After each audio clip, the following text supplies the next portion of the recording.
based in central Blackpool, in a location which was an old rock factory in 1911. There were sugar boilers based here. In Blackpool, according to the 1911 census, sugar boilers is rock rollers, which is what this building used to be.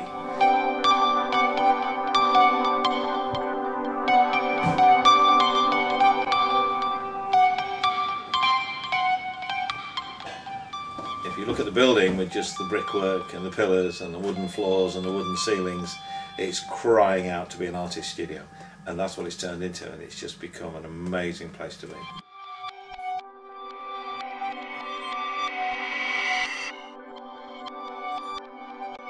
I basically wanted to use it as my own screen print studio because I was printing out of Salford for 4 years, and it got a bit hectic driving up and down to Salford, doing your printing, taking your screens with you, taking paper with you.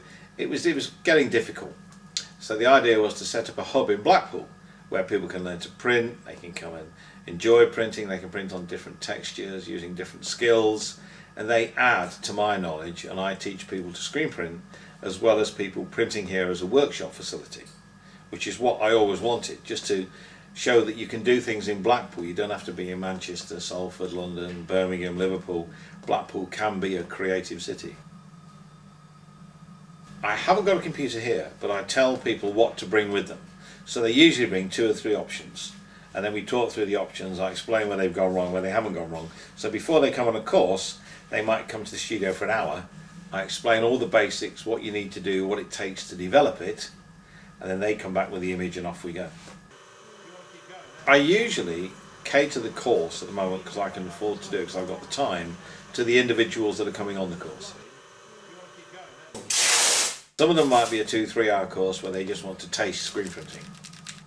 But then there are courses which go for 2-3 days, and they basically are based around you coming with your image. You start with your image, at the end of the day you go home with something that you've developed. Might be on a card, might be on a bag, a t-shirt, or a print. So people are coming in and making presents, making gifts, and learning the process of screen printing. But it's like everything else. When you learn to drive, you take your driving test, you pass your driving test, and then you learn to drive. This is the same principle. You come in, you learn to screen print, and then you learn to screen print. Well, beginners to people who've been, a lot of graphic designers have never done screen printing. They did it for like a couple of days at university. But what's interesting for that is they come in with a computer attitude towards screen printing. And screen printing is you can go from a basic skill of a hand-cut piece of paper just to make an image. All you're doing is stopping ink going through the screen. And that can be done with bits of paper, it can be done with a photographic stencil, which is more complicated. So you can learn how to use Photoshop. But it's all about the image and what you want to achieve. You might want to achieve 4 blocks of colour. So 4 blocks of colour you can do with 4 pieces of paper.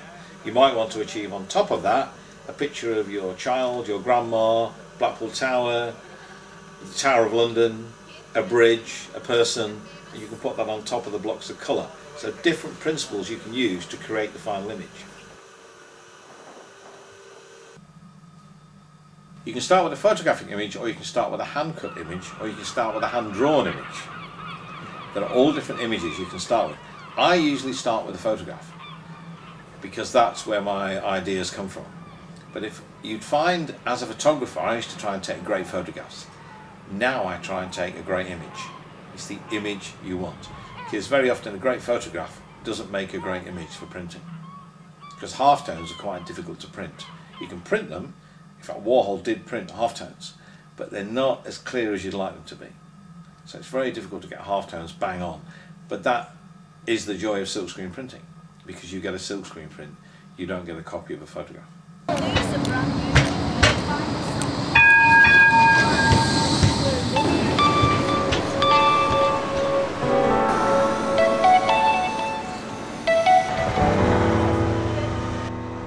I also curate Sand, Sea and Spray, which brings together 40 of the best urban street artists in the world, painting live in Blackpool over one weekend. This is our 2nd year. It's all about, some of the walls in Blackpool are very miserable and just horrible to look at. And having been involved in street art for quite a few years now, it's about changing the face of Blackpool. I was involved in pirate radio for 4 years, running up and down tower blocks of transmitters, worked in Ireland on pirate radio, worked on a ship in the North Sea, which you never really got paid for, you just about got your living costs. But finding new street artists is exactly the same principle as finding a new musician, a new band. It's the same thing. And that, taking something from nothing, is what I love to do. Love to go, I come in here, you know, this was a shell a year ago. It's now a studio, we've got photographers using it, other artists using it, we've got a community group using it. This building was a shell, is now being used. And that was from nothing. And that's what I just love doing that. The feeling doing that is amazing. Silkscreen printing. You start with a frame which can be aluminium or wood, with a piece of stretched fabric on it, which used to be silk, that's why it was called silkscreen printing. Now it's a synthetic nylon fabric, and it's got a mesh on it. You coat the mesh in photographic solution.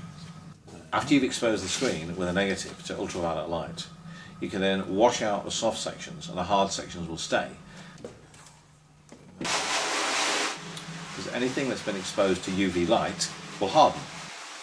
That's why when you're putting a photographic solution on your screen, you don't expose it to daylight, because it starts to harden, and you want it soft when you expose it to the image.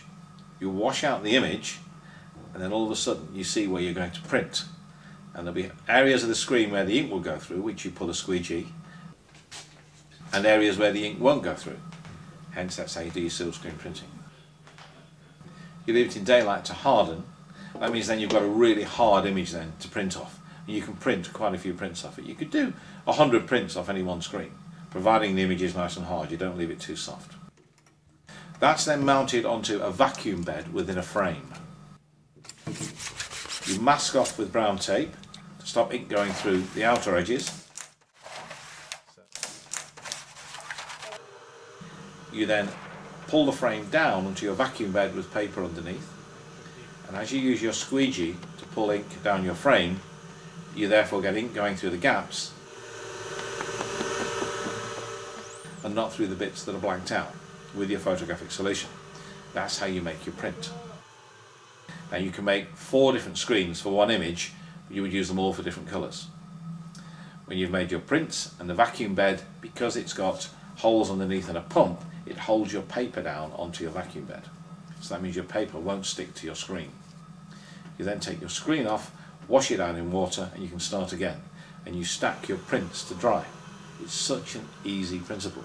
Because I used all water-based things, they take about 10 minutes to dry. Then you can do your next colour. So you could print 8 colours in a day on a print, which is very easy to do. I started printing very late in life. Actually printing, you know, I've been collecting prints for years. But I only started printing quite late, and it just shows you can do it. You know, it's not one of these things where you have to be super quick to grasp it. Or AT. No, your head. You know, I think creative things stimulate your mind. Be they be film, be they be books, be they be prints, be they be art, be they be sculpture, be they be an event. Creative things stimulate you. That always happened with me. You know, and if you've got the balls to reinvent yourself, you just keep going. But some people go, no, I'm too old for that now. Worst phrase in the world. You're never, ever too old for anything.